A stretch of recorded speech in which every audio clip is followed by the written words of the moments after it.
Inirereklamo ng isang mister ang pabayaraw niyang misis sa kanilang mga anak. Malungkot po ang kwento ng pamilyang ito. 3 na sa 5 anak nila ang namatay na.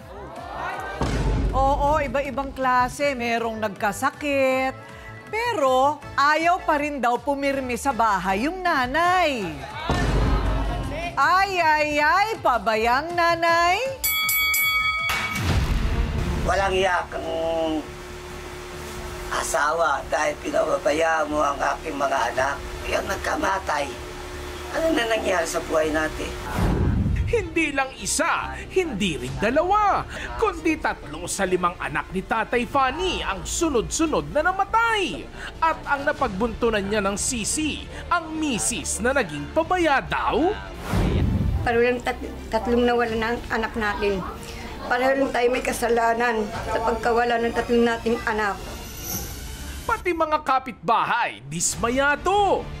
Ang anak-anak sila, hindi naman pala nila kayang alagaan. Pareho silang may kasalanan, pareho silang lasinggero. Sasabihin ng babae, dinala sa ospital. Pero hindi yun. Mas inuuna nila yung anak kaysa dalhin yung anak nila sa ospital. Inay ko po, nakakadurog ng puso.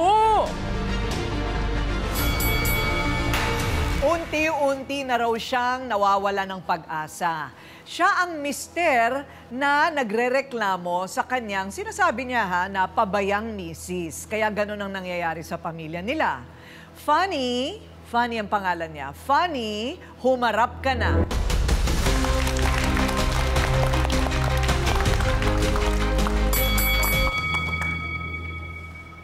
Tatay, bakit ganyan ang pangalan mo? Talagang Fanny?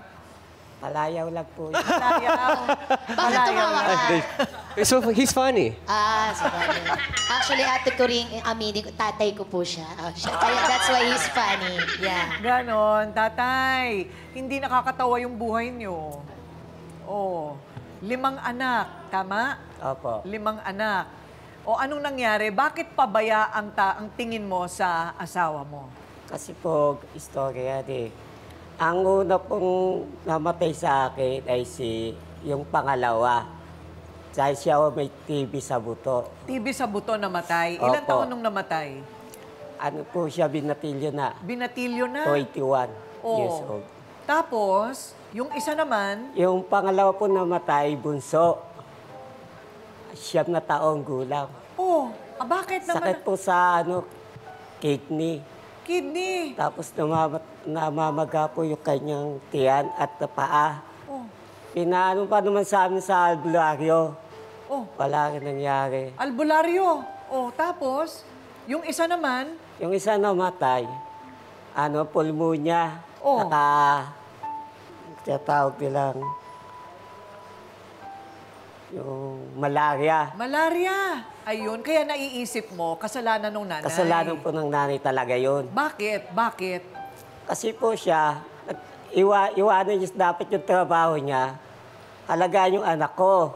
Ito naman niya yung nalagaan. Ano bang trabaho mo, tatay? Kaminero, Kaminero. tagalinis ng kanal. Tagalinis ng kanal. Opo. Okay. Okay naman nakabuhayan. May sweldo namang maayos. Hindi po. Kulang po talaga yung sweldo namin. Kulang. Oo. Nasaan ang asawa mo ngayon? Ngayon po, Oo. nandiyan po. Pero hiwalay kayo. Iwalay po ng tahanan. Kasi nakatira siya sa kaibigan niya. Ako naman sa bahay lang.